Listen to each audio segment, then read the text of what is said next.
Hi, my name is Philip Bloom and welcome to this, my rather glam hotel room in Miami.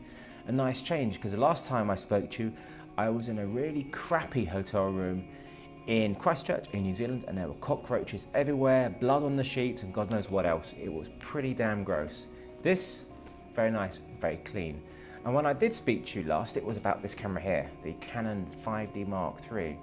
And you know what? I did very much like that. I'm sure you've seen the review. If not, the review URL is here, somewhere on the screen. I'm going to talk to you about Nikon's new offerings, the D800 and the D4. Yes, I know they've been out a while, but I've not had a chance to get my hands on them because I've been far too busy. But I've got them now. I'm going to spend the next week and a half checking them out and seeing how good they are at shooting video. I know they shoot great stills, but how good are they at shooting video? Because that's where Nikon has been lacking compared to Canon. And of course, I will be comparing it to the Mark III. Hope you enjoy my tests. Here they are.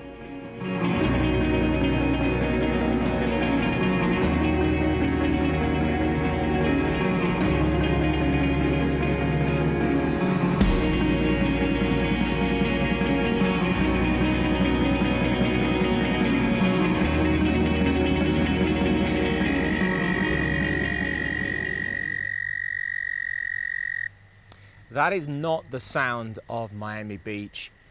I know you probably were expecting to see lots of sexy shots of women in bikinis running along South Beach. I'm afraid we have whatever that is, some sort of frog, I guess? I don't know. We're in Indiana.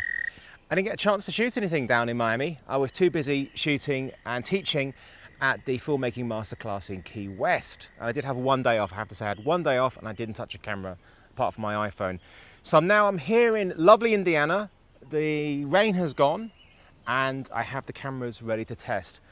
One of the key things for me about testing the cameras is going to be that resolution. It was the key thing for me about the Mark III and why I was initially disappointed with it, because it was soft out the camera, not that much better than the Mark II, in fact about the same as the Mark II.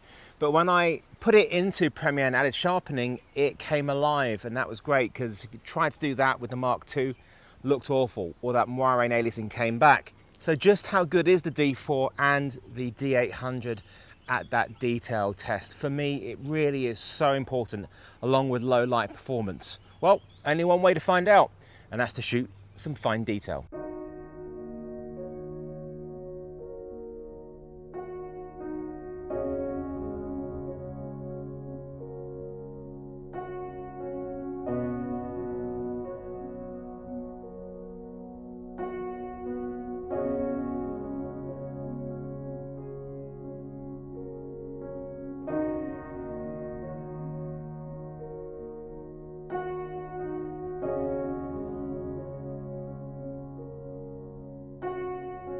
The great thing about the D4 is it has 3 different types of framing, as in it can be full frame, it can be crop sensor around 1.5 times, and it can also be 2.7 times crop, which means it's going to give you effectively 3 different focal lengths in one lens. Of course, you get the depth field characteristics associated with that size sensor, but it is a nice thing to have.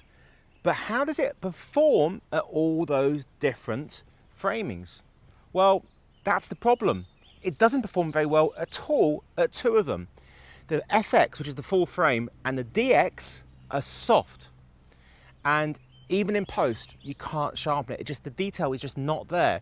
When using the 2.7 crop, it is really, really nice, but that's the problem. It's a 2.7 times crop. So you've got to multiply your millimeter on your lens by 2.7 to get the equivalent focal length, your field of view. And that means long lens shots, no wide shots. And that's a big problem with the D4. It really suffers on the full frame and the crop. So I'm now doing a shot on the D800, the same shot I just did on the D4, which was my last chance to see if the D4 was good at detail. And this is so much better. The image looks sharp. I can see that it's sharper just from the back of the screen, let alone when I look at it on the computer.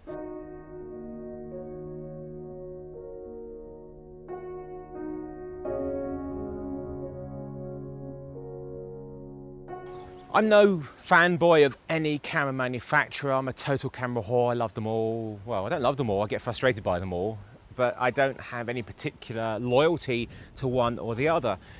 You may be asking, why have I got a Canon DSLR in a Nikon review video? Simply because I want to compare and see how it actually stacks up. And then you'll say, well, why didn't you have the D800 in your Canon 5D Mark III video? Well, I didn't have a D800 at that point, so this is the first time I've had them all in the same place at the same time. So now it's time to see just how much detail the 5D Mark III can do on the same shot as that D800, and see how much sharper it is than the D4 as well.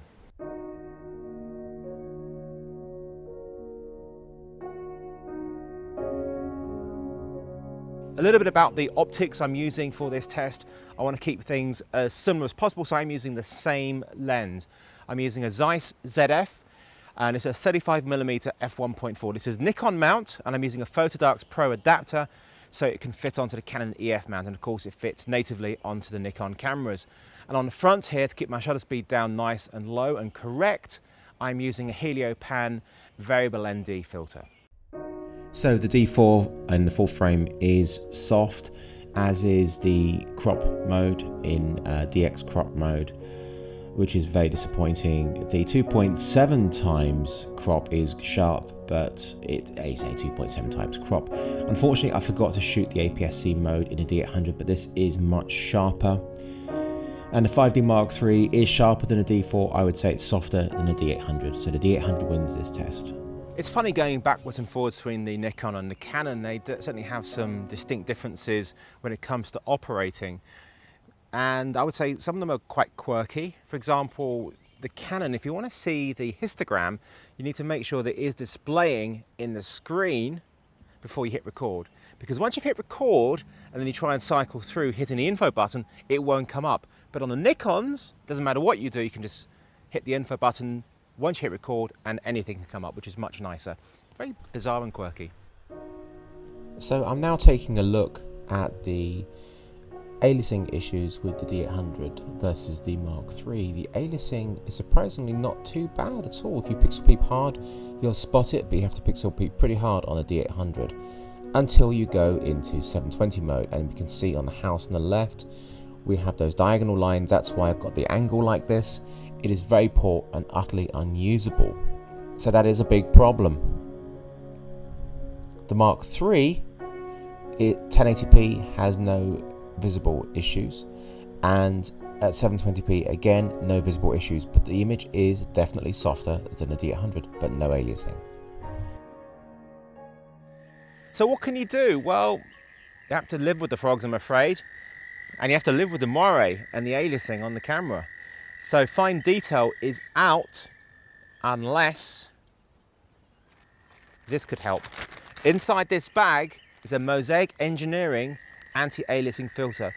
The same company made the one for the Mark II, which solved those issues. Is it any good on this? Let's find out. Oh, one thing, do not get the D800E for video. The aliasing and moire will be worse because of the anti-aliasing filter being removed from that camera. It's not for shooting video, so just avoid it. This is a pre-production version of the filter. It will slot in a lot easier than using these tweezers. I feel like I'm playing that old game of Operation. So make sure the sensor is clean and not full of crap. This has got a little bit of dust on it, but it will do for the moment.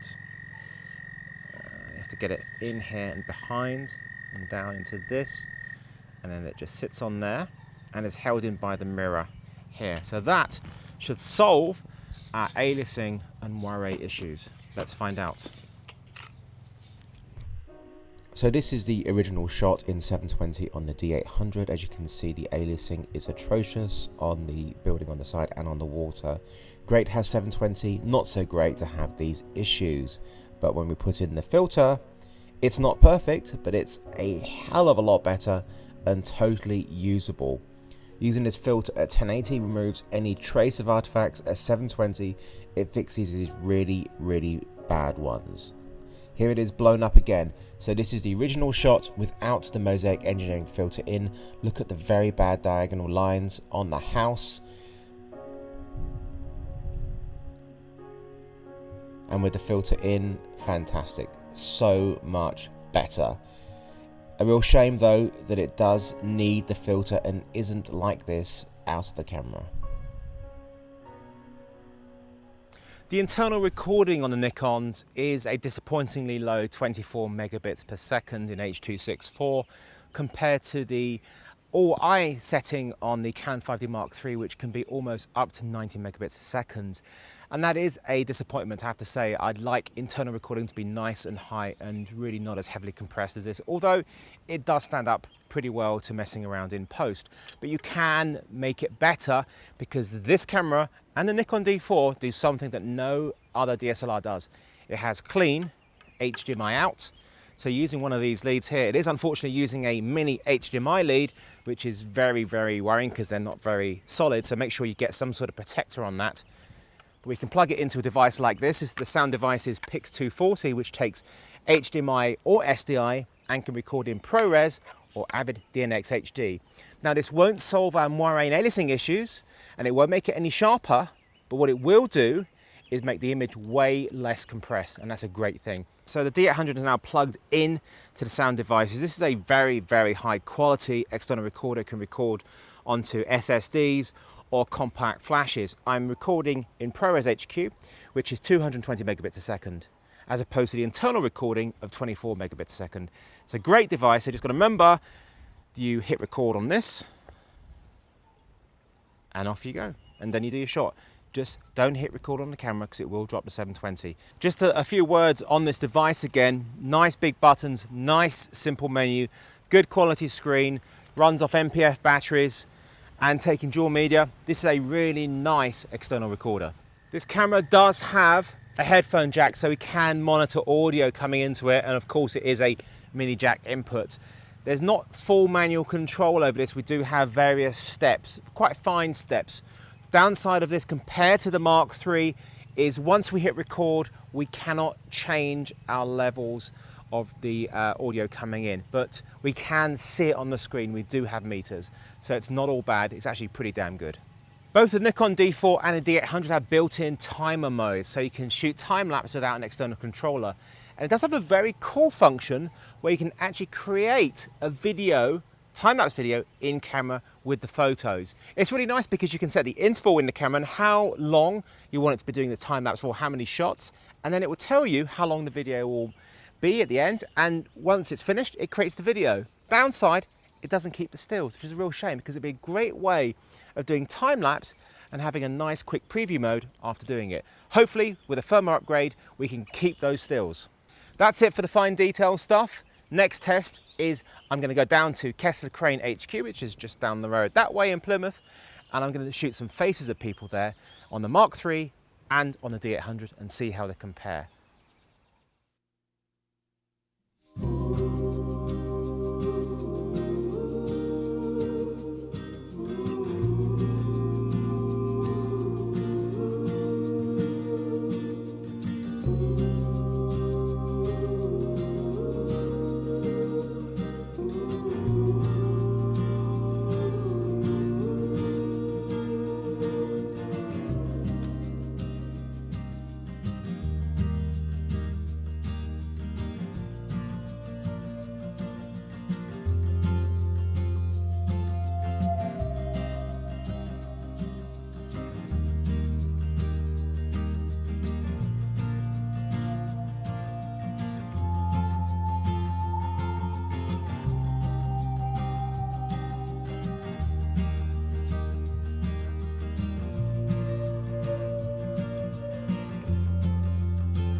That's enough posing.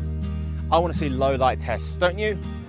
We know the Mark III is way better than the 5D Mark II. Let's see how it stacks up against the D800. And you know what? I'm going to bring out this little baby, the Nikon D4. You've disappointed me with your detail. I know you take great stills. How good are you in low light? This is a totally random, bizarre test. I've now left Indiana because it was just too damn dark. I'm in another state, another city. I'm in Manhattan. Why? Why not?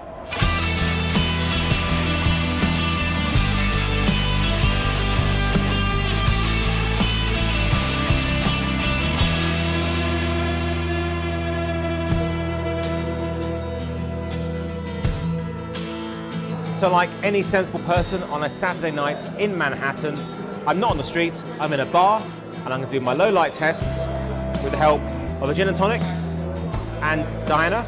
And I'm going to start off on the D800 using a Zeiss 50mm lens and move up from 800 ISO to the max I can possibly do. Light-wise, it is nighttime outside. We do have some tungsten lights here. There is a fluctuation in the light, and that is from the TVs over there. So it's not scientific, but at least they all have the TVs flashing on and off with different channels. So try and keep them as equal as possible with the odd variable.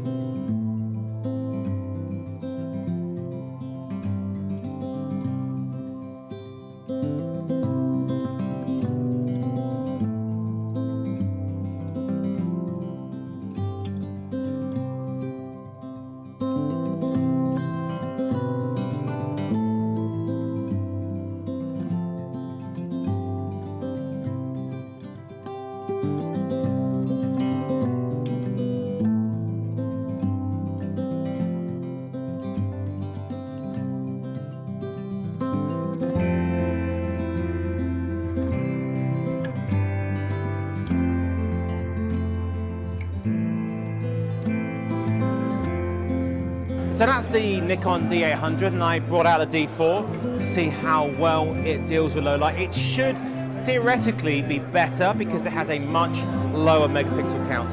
So let's see just how well she performs.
It's incredibly noisy, obviously, both in audio and pushing the camera as far as the H4 setting on the D4, but I've opened the iris up to 1.4 so you can see just how incredibly overexposed the image is at that setting on that ISO. It's insane.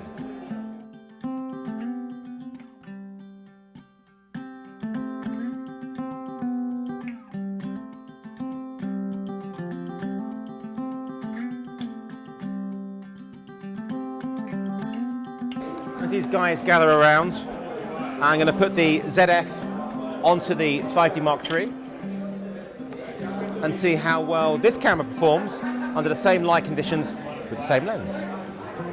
This test is so interesting. I've attracted an audience who don't care at all about cameras. These are guys who are just here for a great night out in New York, and they want to see how well these cameras perform at these high ISOs. It's fascinating.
crazy.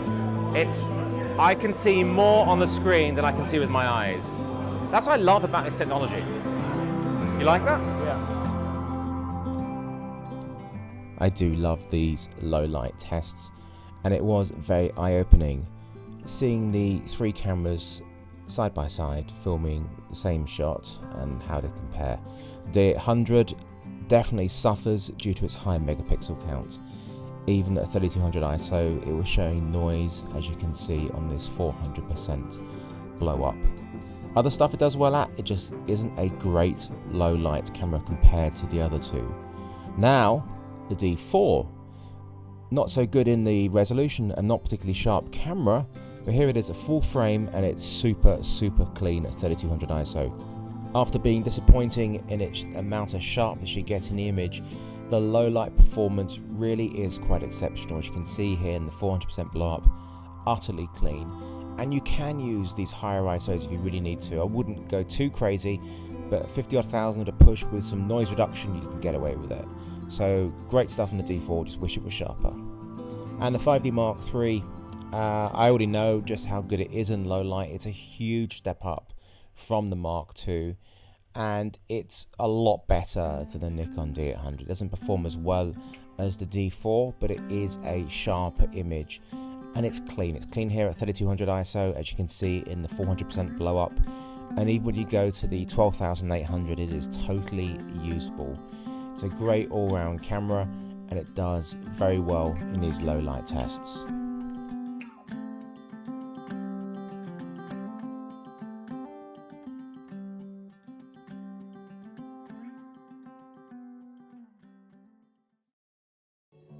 Yes, another location, in fact another country. I have left Miami to go to Indiana, to go to New York and Manhattan.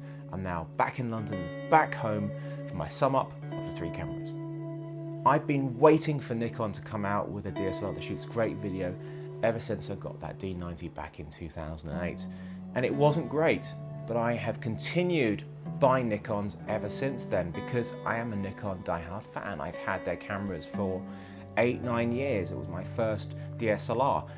The problem is they just have not been shooting great video, and they have been playing catch up to the Canons, well, all the time. In fact, this is the first time they brought out cameras which are, as far as I'm concerned, usable for video.